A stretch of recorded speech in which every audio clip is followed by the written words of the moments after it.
देवी प्रपन्नार्ति हरे प्रसीद प्रसीद मातर जगतो अखिलस्य प्रसीद विश्वेश्वरी पाहि विश्वं स्वविश्वरी देवी चराचरस्य आधारभूता जगतस्त्वमेका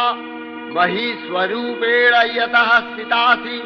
अपां स्वरूपस्थितया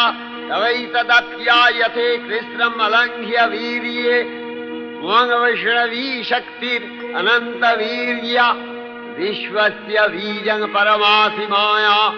सम्मोहितं देवि समस्तमेतत् त्वं वै प्रसन्ना भुवि मुक्तिहेतुः विद्याः समस्ताः तव देवि भेदाः